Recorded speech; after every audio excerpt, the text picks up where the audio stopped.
Hello everyone, my name is Natalia. I'm from ChoZan team and now it's time to start.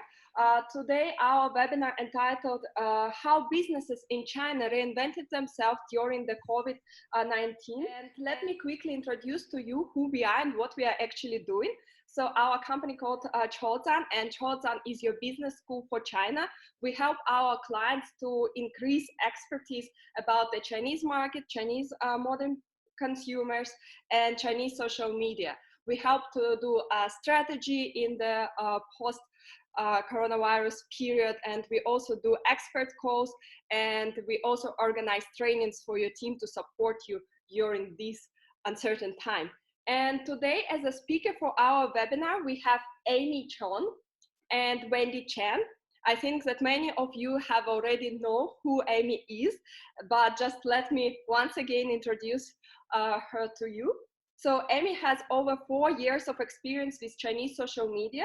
She is a blogger herself, and she is really a big fan of the Bilibili platform.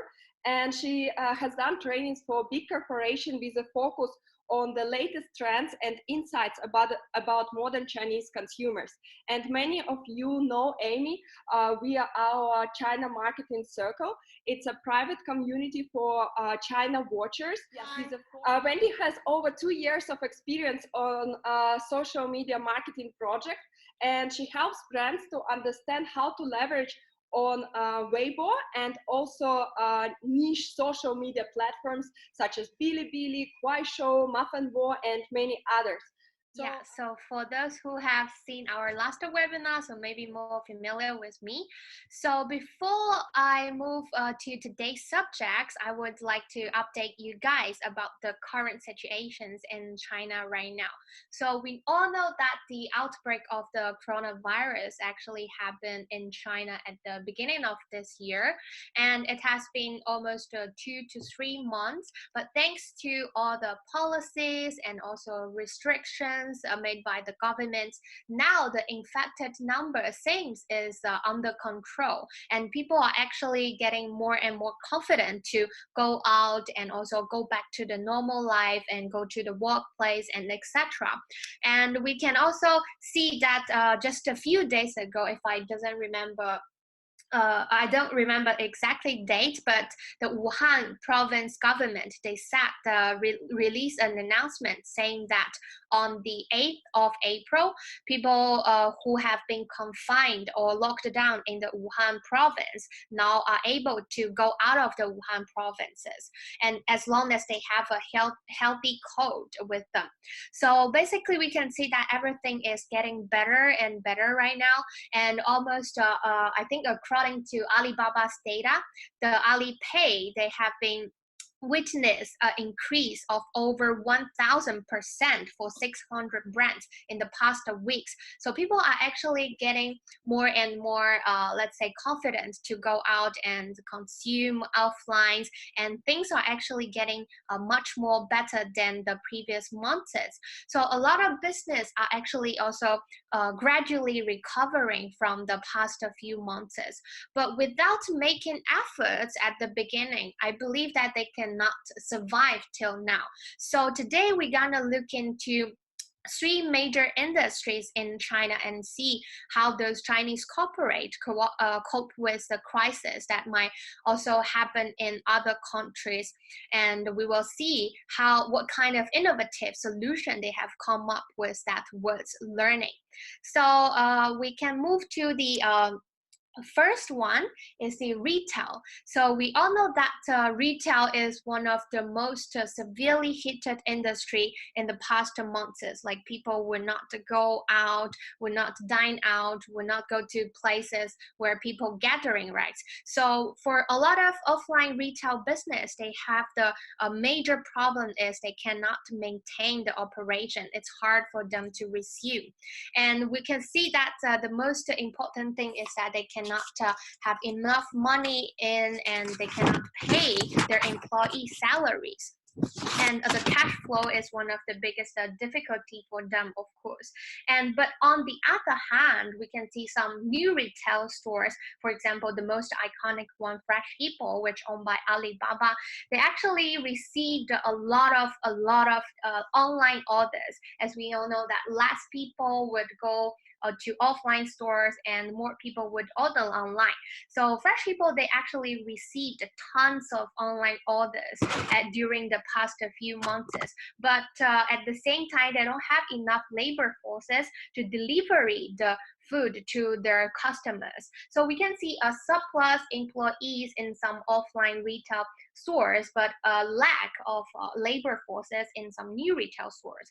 So given that, Fresh People, they come up with interesting idea, which is called the employee sharing, and they come up so to solve these problems. So we can see that actually a lot of brands have been collaborated with Fresh People. For example, the Haidilao, the most famous hot pot brands in China, and Nayuki Tea, a chain store that's selling some let's say the Haiti, similar to Haiti. And we can also see a KTV brand. They collaborated with Fresh People to release their pressure on the finance part. So basically, we can see that a lot of brands has been collaborated with Fresh People to execute this employee sharing system. So this is a very new things that come up during the coronavirus period. So we can see that a lot of cases from here, the most iconic one, Fresh People. So for people, they borrow the employees from some other, for example, restaurants, and they train them, they do the interview, and they also do the body check, of course. And after all this process, they will send those shared employees to food retail department or logistics, and also packaging, delivery, all these departments. And also Alibaba, they encourage other, for example, local services. For example, the Ele.me, which is also owned by Alibaba, to apply this new format. So, and also we can see that Oppo is a Chinese mobile brand, and they actually encourage like for those companies, they cannot maintain their operation, they can also send their employees to Oppo, and they will provide accommodation, they will provide compensations to them. And if this employee, they want to stay in Oppo for the past over the in upcoming few months, they can still also stay. It's no problem for them. And unlike Alibaba, as we all know that JD is the competitor of Alibaba. So instead of applying the employee sharing system, JD, the 7 Fresh new retail store owned by JD, they prepare ready to eat fast food so that they can deliver in the long distance, and also they use the unmanned delivery to release their lack of labor forces. And also we can actually, for those who think that this kind of employee sharing system is gonna be just a temporary policy, I would say no to you, because we can, just a few days ago, the Alibaba, they said that they will build employee sharing platforms in the upcoming April. So we can actually very positively expect that this sharing employee system gonna become normalized. So as we can also see from the data, it shows that almost more than 5,000 people in Fresh People are now shared employees. And other than Fresh People, we also have like Yonghui Supermarket and Walmart and Wumart. Wumart is a Chinese-based supermarket. So all these big supermarket, they have joined this new term. So they actually, a lot of new other supermarket have also on their way to join the sharing employee systems. So we can actually see that there's a future for this sharing employee system. But still, we can see that we cannot overlook the difficulties for this new term. So for example, for new retail stores, they actually heavily rely on the delivery. So for those employees in Fresh People, they actually require they need them to be very familiar with the surrounding area. For example, the communities, the let's say the neighbors around the Fresh Hippo. So the new employees who have just joined the Fresh Hippo or Walmart, they might lack the familiarity with the 3 kilometer delivery range. And also, of course, the employee safety, the benefits, and if the employee want to go back to the place where they worked before, so how they gonna deal with, and all this kind of administrative issues would be a problem for them. And we are actually very looking forward to seeing how Alibaba as a tech giant is gonna solve this when they launch this employee sharing platforms. And the other pain point for retail we can see actually is that There's one where there's no menu though, yeah. So I think it's expensive. People are now less people would tend to go to some big stores, tend to go to the city centers. They would not go there. It's very expensive, no? Like the Costco and also the Sam's Club in Shanghai used to be very popular and most trendy shopping centers for Shanghai people. And yes, to continue, like the Costco and Sam's Club used to be the most popular shopping malls for some citizens in first-tier cities. But now currently, most of the citizens, they tend to go to the convenience store just around their neighbors or just downstairs. So this actually changing the format of and also the development or strategy for some big supermarket, big stores, and they tend to downsize their stores and put those mini versions into the communities, and which we call it the community new retail. So this is the things that come along with the coronavirus. And as we can see from the quotes by business critics, Li Zhigang, they said in the future, 60% of the retail would occur in neighbors. So we can see that this trend actually is growing. And we can also see some cases. So for example, not only just the tech giants like Alibaba, they joined this mini version stores and this community retail. Some real estate, they also developed their version of community retail stores. For example, like the Country Garden, which basically located in Guangzhou, and also China Poly Group. It's a very, very big real estate company. So we can see that they have the advantage because they have the property and they build the buildings, so they know more about their residents. So they actually choose the right track and developing this community retail right now. And apart from those real estate, and we can also see that, as we mentioned before, the Fresh Hippo, they actually have Fresh Hippo has a lot of formats, not only just the Fresh Hippo itself. They actually have Fresh Hippo Mini, they have Fresh Hippo F2, which is majorly aiming at the white collars and it located in the commercial buildings. So actually, they just a few days ago, the CEO of Fresh Hippo, they said that they would develop more Fresh Hippo mini version, and would open more this kind of mini version stores within the community. So we can, and they actually, very interestingly, they regarded this as a new retail 2.0. So we can actually expected that in the future, this kind of community retail would be a major format that in most of the city communities, and it would be also a very good solution for those who have been like suffering from the coronavirus and this kind of drastic decrease in offline traffic.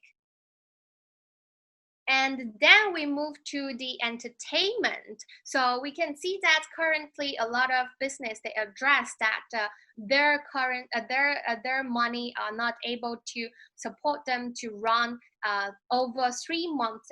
So basically their cash flow can only support them to keep opening in 3 months. And according to the Hollywood Reporter, from a global perspective, the global film industry is facing with $5 billion in losses amid the coronavirus outbreak. So we can see that the entertainment is actually facing with a very severe situation. So first of all, we can see that a lot of movies have been pulled down from the cinemas, right? And especially we know that the outbreak was actually begin in January, when it's most of the movies tend going to launch because it's the perfect time. It's the Spring Festival. A lot of people would go to the cinema to watch the movie. But this actually give a very severe hit to those movies they launch during the Spring Festival because nobody would go to the cinema at that time. So there's a very famous movie called Lost in Russia. In Chinese, we call it ChoZan. So they actually try to swift their offline strategy to online. So they collaborated with the ByteDance, the company who created TikTok and Hotel and etc. So they collaborate with ByteDance, and ByteDance used 630 million RMB to purchase the copyright of the Lost in Russia. So and then now people can watch this movie on the street platforms of ByteDance, the TikTok, the Hotel, and also the Xigua video. So basically, they lost a lot of audience in offline, but actually they actually achieved a lot of online audiences instead. And this is not only just for the movie, and a lot of people in Chinese social media actually discussing about this back to the Spring Festival. So they actually said that ByteDance actually did a very good job and let a lot of people to enjoy the movie at that time. And then we can see the offline entertainment, and we all know that those gathering places, for example, like the clubs, the gyms, the computer, the net bar, and also some offline entertainment places are actually facing with a drastic decrease of the offline traffics, right? So before I talk about the cases, I would like to raise a question for you guys. So if you are a net club, so basically provide the computers for those game gigs, so what would you do during the coronavirus? You can actually give your answers in the chat room, and then I will get back to this answer. So basically we can see that a lot of clubs and gyms, they're using the video platforms and using live streams to do this kind of cloud clubs and also cloud gyms, so to interact with their consumers from online. And this is actually very interesting because people thought that oh, I haven't saw this kind of format, like enjoying the clubs through the short video or short live streaming. Even if I am at home, I closed all these lights and then I dancing, I can also enjoy this kind of environment. So this is quite very interesting, also very creative way for most of the Chinese consumers. And also for the gyms, like some of the trainers, they try to interact with their students through the, for example, the Kuai Show, the TikTok, like teaching them some exercise that they can do at home, which is also the very hot topic in China at that time. So this actually attracting a lot of audiences and also consumers. And this actually, according to the gyms, they said that they might not cover most of part of the loss, but actually at least like increase the awareness and also increase a little bit sales through this kind of platforms. So let me check who have the answers for this. So what you gonna do if you are a net club during the coronavirus? So basically the answer is, in China, Guangdong province, there's a net club. So actually, basically they have no visitors to there during the past February. So they come up with the idea is that they rent the computers. So you just need to pay 9.8 RMB per day. So you can then you can move the computer in the net bar to your home and then use the computer at your home, and you just need to pay that amount of money. So this kind of creative and innovative solution are actually increasing the net clubs awareness, and also bring them at least some cash and also currencies. So apart from the offline entertainment, we can see that actually some events, TV, and gaming also being influenced very severely. So we can see that actually some festivals, of course, the Tokyo Olympics also postponed their schedule, and also some of the other offline festivals have been canceled, like the concerts and etc. So what the organizer do for the festival is that they also turn from the offline to the online. For example, the Strawberry Music Festival, which will be held annually, and it's a very like large festival for Chinese young people. So they tend to select the Xigua Video to do their online Strawberry Music Festival. And also for the TV program, as we all know that some stars, some celebrities, they are not able to go out. So how they gonna record the TV program? So Hunan Province TV station, they actually did this live stream TV program for the first time. And a lot of people doesn't blame it for using this kind of technical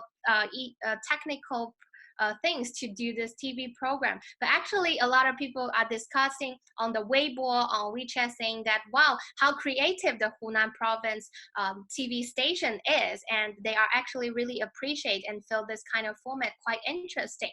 So we can see that you can actually find different kind of ways, and people would not like blame and even find this very creative. And also we can see that for gamings, a lot of offline, this kind of claw machine, so where you can pick out the doors from the machine. So a lot of people would not go to the offline. So the Pop Mart, as we know, it is very famous for its blind box. So they actually canceled the machine building in the offline, and then they create a mini program that simulates the claw machine so that people can play this online, and also the products will be delivered to their home as well. So this kind of interesting format also attract a lot of Chinese consumers, and they found that, oh, even I can grab a door or use this claw machine online, and they actually bring them a lot of profits through this way. So this is basically what Chinese corporates or business in the entertainment industry cope with this a crisis. And I believe that some of this interesting actions would also give you some of the inspirations according to these industries. And then Wendy would introduce you some of the innovative things that happens in the Chinese education industry. Yes, and about education, actually based on the coronavirus in China, the schools all in China has delayed its school day, and more and more schools and students start to use online education to continue their studies, so including the public schools and also some education organizations. So luckily, China has almost overcome this disaster to some extent.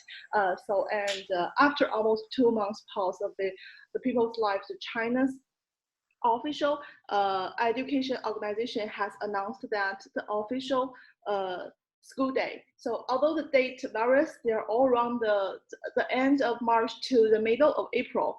So now we can use this period of experience in China education industry to tell you what and how we should deal with this event together. Yes, according to the iResearch data in China, China's online education market size since 2016 to 2020, we can see a very obvious increase trend. But we can also see that the trend, the speed of the increase has already been slowed down. So now this is also a big chance for the online education market to make a difference. So now we can see that the large-scale online learning is undoubtedly is a big chance, but also there will be a problem exposure. So first, we can see that the online education platform need to deal with the relationship between teachers, students, and also the parents. It requires it to create a very, very helpful learning atmosphere. So firstly, we can see that the problem can be divided into 5 aspects. The first is a long distance.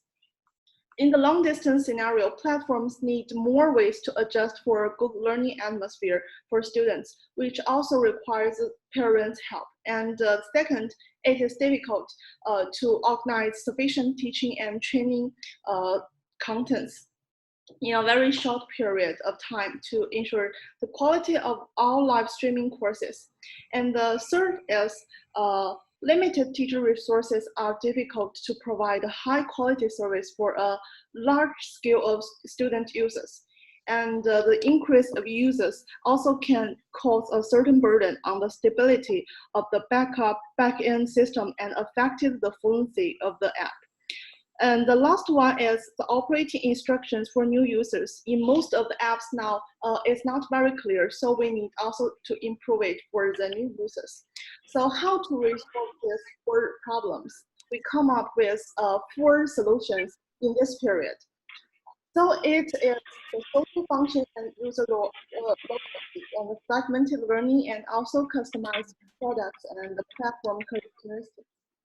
So firstly, we can have a look at how to enhance social function and user loyalty.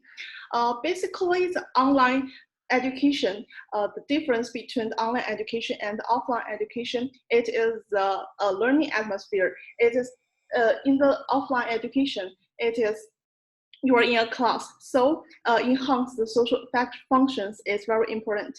We just take NetEase online course in China as an example. In the first picture, we can see that there is a learning zone, and you can know how much you have spent on this app, how many courses you have already taken.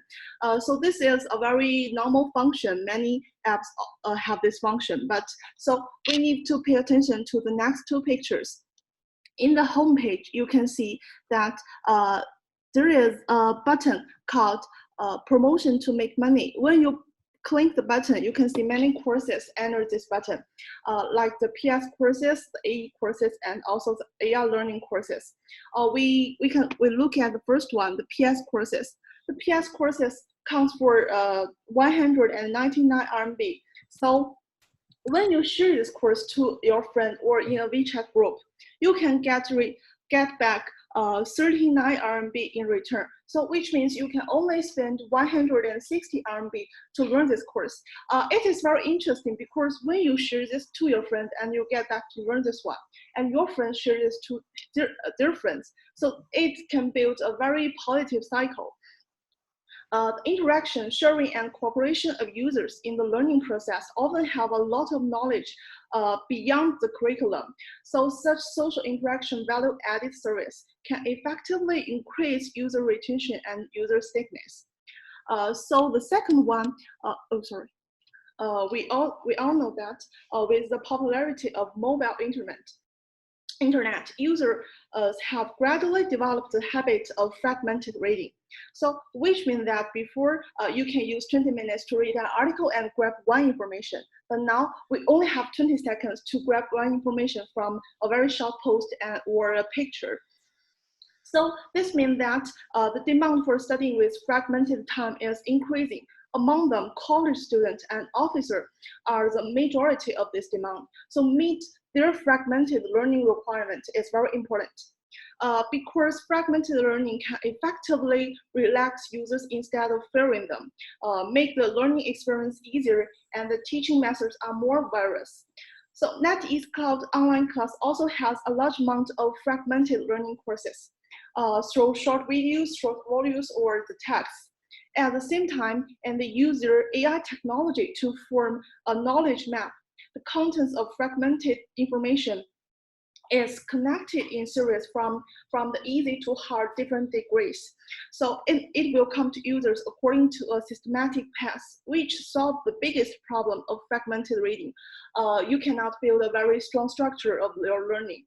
So not only can it meet users' needs of using fragmented time to learn, but it can also help you to build a very strong knowledge structure formed in this way. So yes, the third one is we need to target specific audience and develop a product series. Actually, different types of education products have different characteristics and audience, among which the user groups of language products are very distinctive. Similar to many English learning tools, the Shanwei app used to have just have the only one function. It's called English words reciting. So as the function has become more and more mature, Xianbei has positioned its user population from students to the college students and white-collar officers. So they are all the people who have a very strong demand of learning English. In this way, because app belongs to the same platform systems, so the series of apps was created, and the account information and learning progress are shareable. It can help new users quickly establish usage habits and also expand from using one of the applications to using others applications in the same series. And last but not least is the focus on the platform characteristics to inspire users to learn. Yes, we have talked about how to target specific audience. So now we can talk about more on how to explore the platform characteristics. The teaching model of many non-professional education platforms is very worth of reference here. The mainland China video platform called Bilibili is more targeted and more representative. Bilibili is the first China video platform using the on-time comments called 弹幕.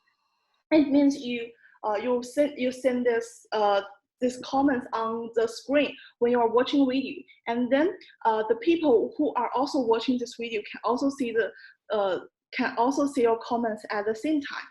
So this attracted many young audience, and this forum also strongly encouraged users to create content for communication by themselves, which has contributed to the strong self-study enthusiasm atmosphere in this case. So combined with these two features, Bilibili created a column called Bilibili course. They used the very famous bloggers to be the teacher to teach them some professional knowledge. And in this interaction atmosphere by 弹幕, users are used to use very oral language to communicate. It's just like a course offline. So compared with other more serious and more formal learning platforms, Bilibili's teachers are more humorous and more attractive for young users, mainly in this platform. So they are encouraged to learn, and they are encouraged to use this platform. Also, we can see that in the picture, this handsome guy, he is teaching a course. I think is high school second degree biology course in mainland China, and many people are coming to see him not only for the course but also for him. So this is the charm of the Bilibili website. So as we all know, Bilibili is a learning website. It is a joke. This joke is from the 弹幕 also.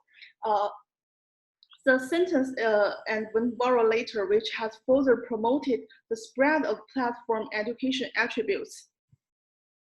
So it can be seen that various types of online education platforms are trying to attract audience from socialization and personalization and something else to explore and optimize users' learning experience. After users' travel activities are restricted, Internet's attention and activities has increased significantly, which has led to rise in short-term demand for online traffic in various fields. But do we think the online education is going to replace offline education? I think it's no, because the offline education has it's really irreplaceable because it's more flexible and efficient. But what we need to do is now to replace the offline education by online education. What we need to do is to serve online education as a learning aid. So also the personalized tutoring will enhance the course learning experience and create more opportunities for users to learn anytime and anywhere, which cannot be completed by the offline education. Yes, so that's all for the education part. So now we move to Natalia. Yeah, so thank you so much, Wendy and Amy. I hope that it was insightful for you guys also. And now I suggest we start our session for the questions. So you can type it in the in the chat box here, and we will definitely read all of them. Just let me, look for it. And as I mentioned earlier, we received more than 200 questions from you, and more than 150 were actually unique questions with not repeating. And we definitely read all of them, and we hear all your interest about travel industry, about online education. And basically, we just, while you guys type in some of your questions, we received the question from Caroline, and I think that many of you also interested what actually luxury retail should focus on during the outbreak, and how they continue driving performances, because I think that it's interesting topic for many of our listeners today. And Wendy, can you just tell us more about So yes, about the luxury retail. Actually, I think there is a controversy for a very long time that the luxury brands, whether should they go to the online or offline, because in many people's minds, the luxury products are not only about the products itself, but also about the high-end service and the luxurious atmosphere. But now we have to see that in this kind of situation, undoubtedly, firstly, what we should do is to drive online shopping channels. Yes, so many people are afraid of going shopping outside now, but they still want to buy nice luxuries to make them feel better. So here is what to consider. So firstly, turn to large e-commerce platforms. Since you are a luxury brand, never can deny that you can directly go to the big e-commerce platforms to benefit from the giants. Like Alibaba has released a series of business support measures on February, such as reducing and exempting platform business operating costs and giving 1 billion RMB to the supply chain and logistics to solve the problems in that time. And also, now that time, many people are knowing that we need to use online channels to sell products like live streaming or something else. So now, if we want to stand out, we need to do something different.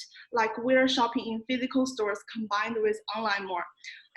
Can be more fun and more efficient. For example, this is not a luxury example, but in Shanxi Terracotta Warriors Museum, which went off online after the museum closed during the coronavirus. Imagine that if maybe you cannot go offline to try the bags, but you can see yourself in a VR version with the new arrival handbags in some luxury brands. It must be very attractive, right? And the second one is to use the social media exposure time wisely. As many people do not go outside, we all know that people will check their social media all the time. So then communicate on WeChat, Weibo, Right, Douyin, Kuaishou, not only the social media platform, but also the short video platforms. You can share embassy posts like LV and Tiffany have these kind of things, and give out useful tips or create interactive games that help pass this tough time. At this time, sales posts and campaigns is not that helpful, I think, on social media because this kind of conventions can be very low in this time, and people are very sensitive. So hence engagement-driven posts are the winners. So just focus on them. Yes, that's all for this question. Can you just give us maybe some some more practical examples how luxury apparel and sport brands has reinvented and adopted themselves during the coronavirus? Because I think that the more examples is always better, because now it will be globally, and I'm sure that our all of us can learn how to actually implement these cases and best practices in some other countries. So can you please share more examples with us? Yes, sure, of course. Like on February, I remember that Prada has opened its first Tmall flagship store. It is still in the exploring period, but it's also a big step for the luxury brand, I think. And also for the sports brand, they also started to turn online in the most of the times, such as Adidas has held its first really new product release conference online in Taobao live streaming. Yes, and there were more than 2 million people are watching it, and they gained more than 3 million likes. So also we can focus more on the indoor gymnastic products such as Fila. Fila has created a new column in their Tmall flagship store to see that this is called yoga and indoor gym products. Yes, and it can clearly direct you to the to buy this kind of products, because since you cannot go outside, but you still needs to do sports, right? So, and also there are some other brands, they did not do the things with has much relationship with their own business, but such as LVMH has started to use their own perfume factories to produce the hand soap, and many China local brands has also started to do this kind of things, such as China male fashion brand called Seven Wolves started to produce their own protective suits for the frontline medical staff and also the hospitals. Yes. Yeah, I think it's actually like a great examples how brands can like adjust and like make sure that their employees actually like helping also the site and how to be connected to these consumers. And we also received many questions about jewelry brands, because I mean, like for luxury brands, it's some not clear, but at least there is some opportunities how they can reinvent. But what, for example, jewelry brands can do. So we have this question from Tina, what ideas do you have about offline jewelry businesses, what they can do in this time? Yes. About offline jewelries, firstly, we also have to say online e-commerce is the best choice now, such as this year's Valentine's Day.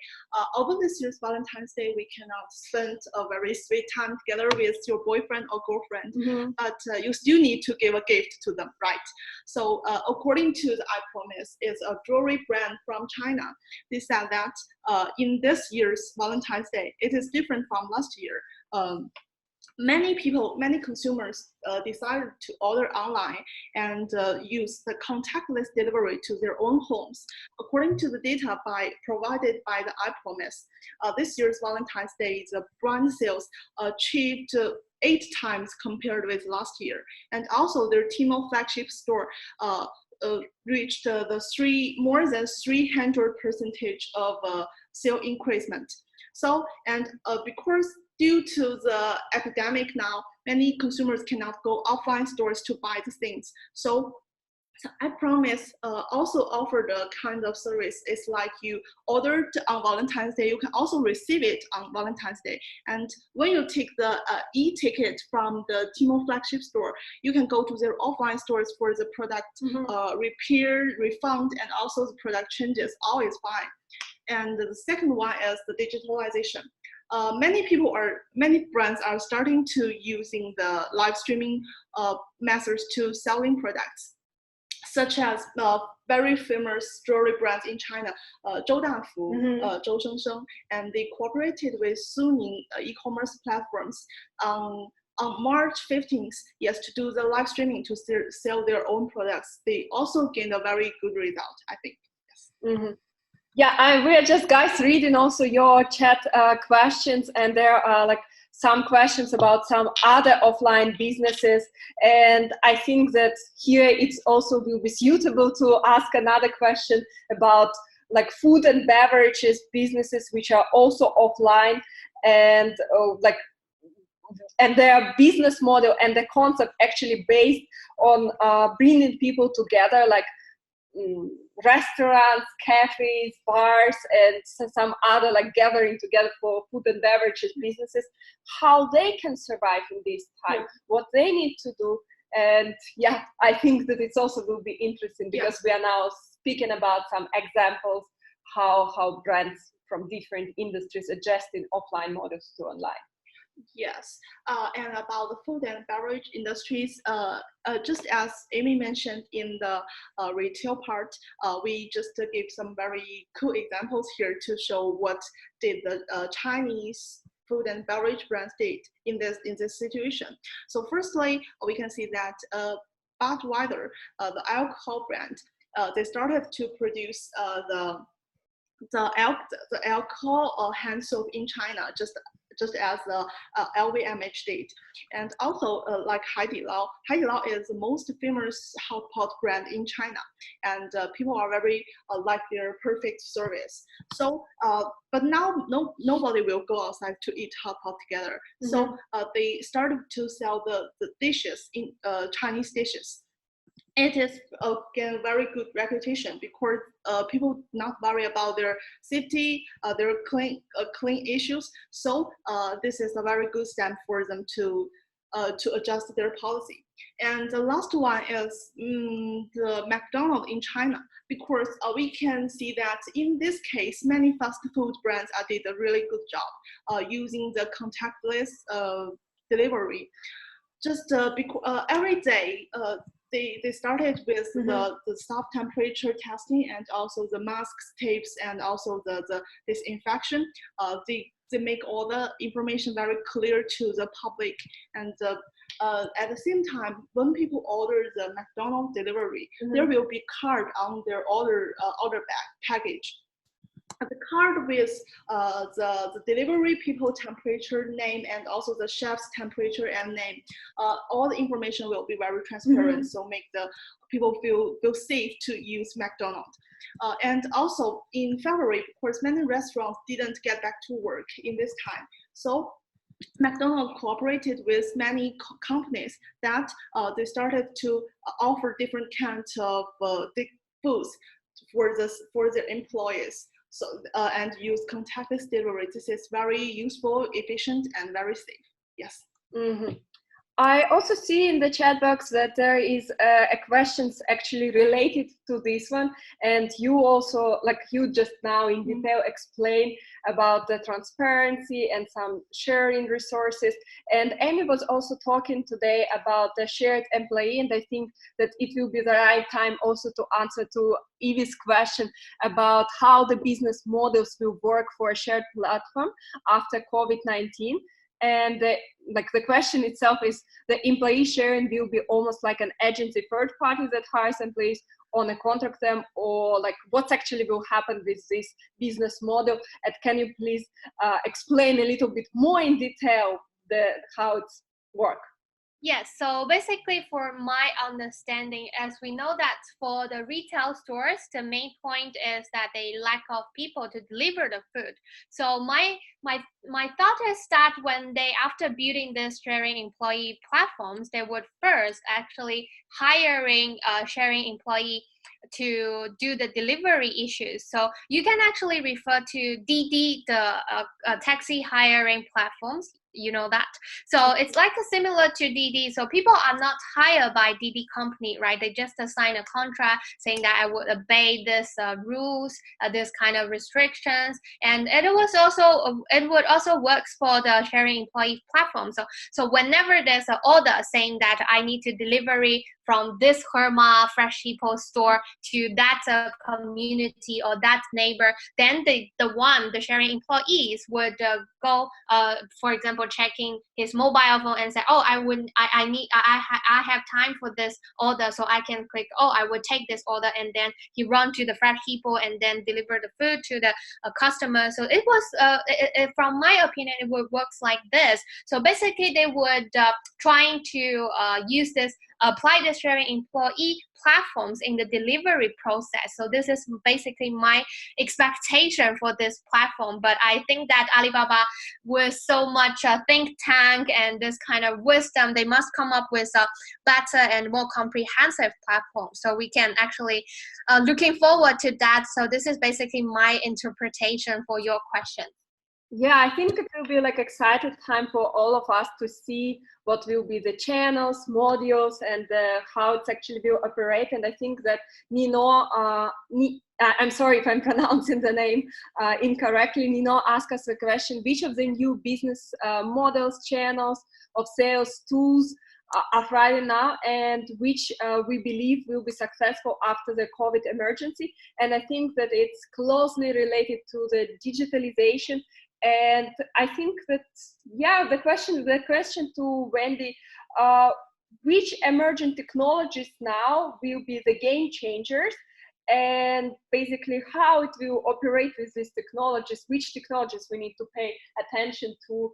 And yeah, firstly, in this case, we have mentioned it for many times, the live streaming, and doubly the live streaming has been really popular now. And but live streaming combined with 5G network and also the AR VR technology is a big trend in the future, such as the live streaming in the coronavirus.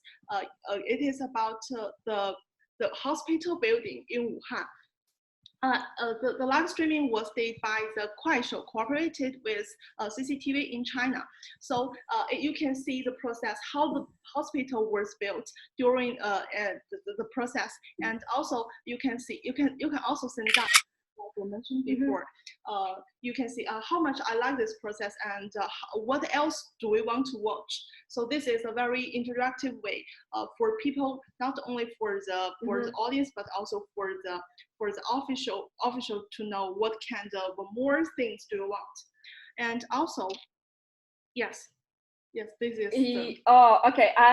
Yeah, I got your point about the technology. And we just like now receive another question, because like you guys sending us lots of questions in different chat box and also our private messages. And we always during our webinars have a question, because obviously the companies, they're focusing on the revenue, different business models to survive.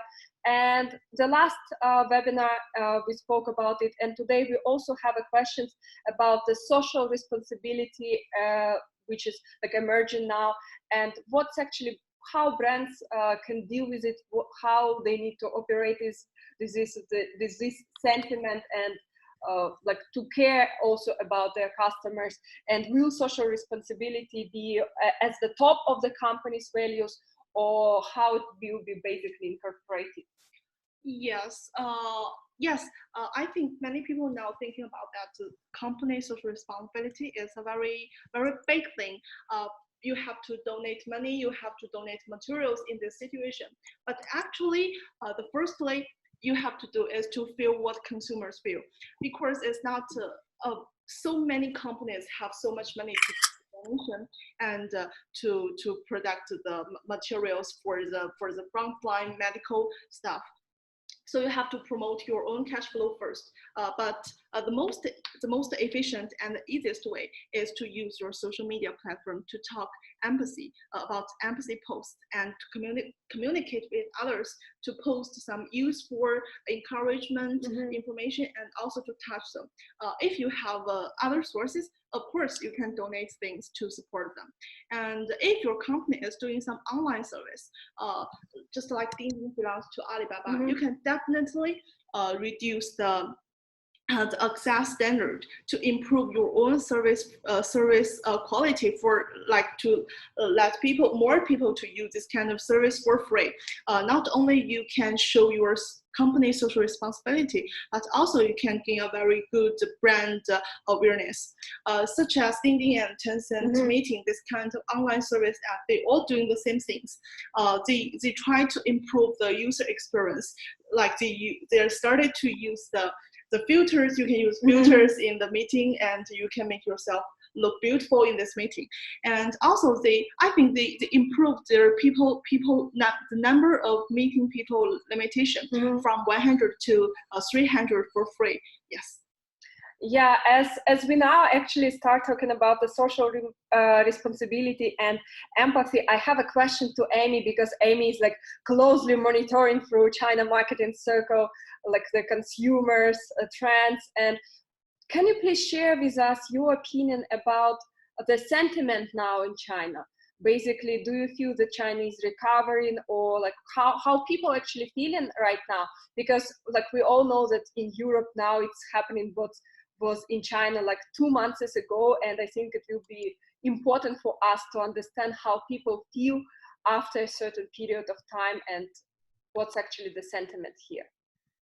So basically, as I mentioned at the very beginning, so China is the first one having, like say, received this kind of heated because of the coronavirus, but it is also the first one who stand up after the coronavirus, right? So we can actually basically feel that from the social media platforms, from all the data review, from the consumptions. It's actually that Chinese people are gradually recovering from this over the past few months, but still like people still be afraid of or maybe worry about going to some places where are quite crowded. So this is actually a long-term phenomenon. It cannot be eliminated in the short period, right? So basically, as we also mentioned during the last time webinar, we mentioned a lot of long-term psychology in the Chinese consumers. This would actually last for a long time, but basically we can actually see a positive sign that everything is going better and better. We can definitely expect that everything will be all right, and yeah, it's not just only in China, and I think that over the world everything will be very, very good in the future. Yeah, guys, we are just like happy to hear these insights from Amy. Guys. It's like wishing you all the best from Hong Kong, and we are supporting you. And like as Amy said, everything will be all right, and we are all together. And I see that now we are just like coming to the end of the time, and we have time for the short 2 last questions. And I still see that we are receiving the questions about the tourism, which we will cover in our next webinar. So please stay with us, and we will definitely speak in more detail about tourism and Chinese tourists, and how the market will be recovering, and what's actually the processes and trends now there. But because it's just a big topic, we don't want to answer it in one question. We want to focus and give you more deep insights. And I think that another question which we can ask, it's about actually retail, because we were speaking about today. I mean, like for big brands, everything is pretty clear, and they still have some resources, how to cooperate, how to work, and how to adjust their business models.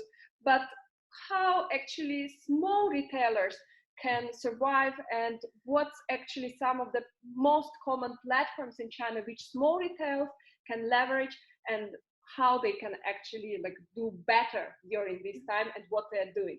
And I think Wendy can, because Wendy is doing like checking every day online about like what's happening, with retailers. Yes. So actually now in this situation, not only the e-commerce platform or the social media platforms have did much support to the small and medium-sized enterprises. They all low down they all load down the access of the standard to open a store, or tell them how to use the platform tools and how to help them to sell products. So firstly, we talk about Taobao. Taobao shop is a very common shop. Everybody can open one. Only if you are Chinese people and you have your ID card and you have your phone, you have a Taobao app, you can open door without any accessible standard. So, but if you are in other countries, also want to open a Taobao shop, you have an international passport, and you can also do the same things as Chinese people. In Taobao, and you can also so this is very easy to get into this kind of store, and also Taobao live streaming we have mentioned a lot of times in this webinar. So how big is Taobao in February in this epidemic? More than 1 million people are starting to open a store on Taobao. And also the Taobao live streaming. The number of stores that started to do live streaming in February increased by 719%. So besides Taobao, we can also see that Douyin also has a lot of policy to support the small and middle-sized enterprises. Like before you have to, if you want to apply for a Douyin company official account, you have to pay 600 RMB, but now you can get it in free. This is a very recent policy, and I think Douyin has published many these kind of policies in this period. And also, the last but not least, I think WeChat is the app that we can never can ignore in China. So WeChat mini program e-commerce, we have also should pay much attention to. The advantage is it's very closer to consumers because now WeChat has more than 1.1 billion users. So this is a very big public traffic pool, not only for the public traffic, but if you want to build your own private traffic pool, it is a more higher conversion and more stickiness. So this is a very big trend. You must need your private pool in WeChat to combine with the WeChat mini program. But the difficulty is that the WeChat mini program is hard to start, and hard to gain your first group of consumers. And we have a client before that, they started to do this kind of thing by themselves, but it's not that good. So they came to us. We help them to organize their structure and help them to do the mini program to gain their first group of consumers. So I think this is a difficulty and advantages of the WeChat mini program, but definitely this is a very worthwhile thing we should do. Yes. Okay, that was absolutely brilliant and very interesting. And I think it's time for just the last question. And I see that many of you are actually very interested in the China marketing circle, and we will definitely share with you more information about this in our follow-up email. And definitely we'll be happy to see all of you, and Amy will just keep guiding in terms of some insights. And I just want to close this webinar by the last question, which keeps repeating from the people about the new normal and about some just like trends, what's actually like happening now. And I think that maybe Amy can just briefly in some like bullet points can tell us once again about new normal in China, and we will be, Yeah, so the last answer for the last question is about the new normal. So it's basically a very general question, but actually we can expect it that the application of 5G, VR, AR, live stream would be much more popular than before. So this kind of technology things would be, I would say, the very first new normal that come after the coronavirus. So we can see that this kind of the technology help us from workplace to delivery to daily life. So for example, I'm sitting here doing the home office, but I can still talk with you guys. So this is what things happen in China right now. And after this long period, whether this gonna like form a habit for Chinese consumers, we would actually definitely say yes, as a lot of people are now regarding this kind of long distance work as a possible things in the future. And also this kind of VR museum touring become a new popular method for a lot of people who cannot be there. So basically, I would say the most important things after the coronavirus is the application of those high technologies, and it would also speed up the development in this area. So basically, yeah, this is I think the most iconic things, the iconic changes after the coronavirus and become the new normal. Yeah, thank you, Amy. And yes, this is a time to finish our webinar. Let me just very quickly and very briefly tell you what we were talking today about. The first thing is like everything will be all right. So like as girls mentioned, like we will recover, we will come from this challenge much stronger, and there is always opportunities, as Chinese words say, like Weidi, it's like opportunity, this opportunity part in the crisis, and everything definitely will be all right. The second part, we were talking about the three industries. One was retail and also entertainment and online education. So we can see how technologies now applied and how different like human connections in terms of the shared employees and also being transparent can help your business more. And in terms of some other points, we will still try to answer all your questions in our upcoming webinars, and we will definitely notify you about that. And in case if you want personally to speak with Amy or Wendy, we'll also have an opportunity of an expert call. So please drop us a message in the follow-up email, and we will organize this expert call with either Wendy or Amy.